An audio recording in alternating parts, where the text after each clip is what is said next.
ಬ್ಯಾಡಗೆಹಾಳ ಗ್ರಾಮದಲ್ಲಿ ಶ್ರೀ ಮಹಾಲಕ್ಷ್ಮೀ ದೇವಿ ಬೆಳ್ಳಿ ಮೂರ್ತಿ ಪ್ರತಿಷ್ಠಾಪನೆ ಮಾಡಿದ ಬಾಗಪ್ಪ ಹರಿಜನ್. ಎಸ್ ವೀಕ್ಷಕರೇ, ವಿಜಯಪುರ ಜಿಲ್ಲೆಯ ಆಲ್ಮೇಲ್ ತಾಲೂಕಿನ ಬ್ಯಾಡಗೆಹಾಳ ಗ್ರಾಮದಲ್ಲಿ ನಿನ್ನೆ ಶ್ರೀ ಮಹಾಲಕ್ಷ್ಮೀ ದೇವಿಯ ಮೂರ್ತಿಯನ್ನು ಭೀಮಾ ನದಿಯಲ್ಲಿ ಗಂಗಾಸ್ಥಳ ಮಾಡುವುದರ ಮೂಲಕ ಹಳೆಯ ಬ್ಯಾಡಗೆಹಾಳ ಗ್ರಾಮದಿಂದ ಹೊಸ ಬಡಾವಣೆವರೆಗೆ ಎತ್ತಿನ ಬಂಡಿಯಲ್ಲಿ ಶ್ರೀ ಮಹಾಲಕ್ಷ್ಮೀ ದೇವಿಯ ಬೆಳ್ಳಿ ಮೂರ್ತಿಯು ಪೂತರಾಜರ ಕುಣಿತ, ಕುಂಭ, ಕಳಶ ಹಾಗೂ ಸಕಲ ವಾದ್ಯ ವೈಭವದೊಂದಿಗೆ ಮೆರವಣಿಗೆಯು ಅದ್ದೂರಿಯಾಗಿ ಜರುಗಿತು. ತದನಂತರ ಶ್ರೀ ಮಹಾಲಕ್ಷ್ಮೀ ದೇವಸ್ಥಾನದಲ್ಲಿ ಶ್ರೀ ಮಹಾಲಕ್ಷ್ಮೀ ದೇವಿಯ ತೊಟ್ಟಿಲು ಕಾರ್ಯಕ್ರಮ ಹಾಗೂ ಬೆಳ್ಳಿ ಮೂರ್ತಿಗೆ ತುಪ್ಪದ ಅಭಿಷೇಕ ಸೇರಿದಂತೆ ಬೆಳ್ಳಿ ಮೂರ್ತಿಯ ಪ್ರತಿಷ್ಠಾಪನೆಯನ್ನು ಮಾಡುವುದರ ಮೂಲಕ ವಿಶೇಷ ಪೂಜೆಯನ್ನು ಬಾಗಪ್ಪ ಹರಿಜನ್ ಸಲ್ಲಿಸಿದರು. ಈ ಸಂದರ್ಭದಲ್ಲಿ ಸುತ್ತಮುತ್ತಲಿನ ಭಕ್ತಾದಿಗಳು ಹಾಗೂ ಬಾಗಪ್ಪ ಹರಿಜನ್ ಅವರ ಅಭಿಮಾನಿಗಳು ಸೇರಿದಂತೆ ಅನೇಕ ಗಣ್ಯರು ಈ ಕಾರ್ಯಕ್ರಮದಲ್ಲಿ ಭಾಗಿಯಾಗಿ ಈ ಕಾರ್ಯಕ್ರಮವನ್ನು ಯಶಸ್ವಿಗೊಳಿಸಿದರು.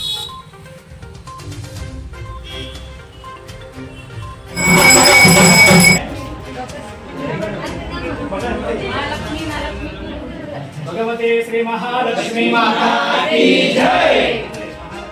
महालक्ष्मी माता की जय। महालक्ष्मी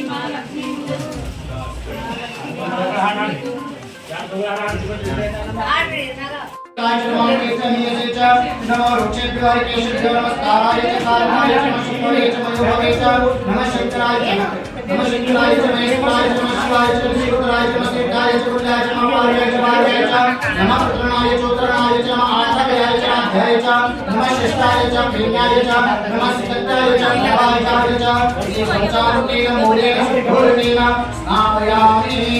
इलाउ यार पत्र पुनः तैयार ಬಂದಿಲ್ಲ ಅವಾಗ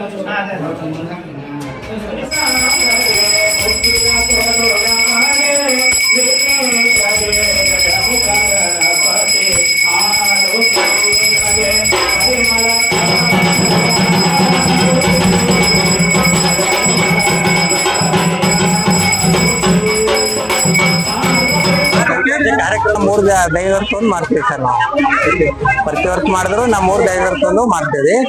ನಮ್ ಸ್ವಂತ ಏನಿಲ್ಲ, ನಮ್ ಫ್ರೆಂಡ್ಸ್ ನಮ್ಮ ಊರ್ ಜನರು ಎಲ್ಲ ಕಲ್ತು ಮಾಡ್ತೀವಿ. ದೇವಿ ಬಗ್ಗೆ ಏನ್ ವಿಶೇಷತೆ? ಏನಿಲ್ಲ ಸರ್, ನಾವು ದೇವಿ ಅಂದ್ರೆ ಇಷ್ಟ ರೀ, ಅದು ಕಾರ್ಯಕ್ರಮ.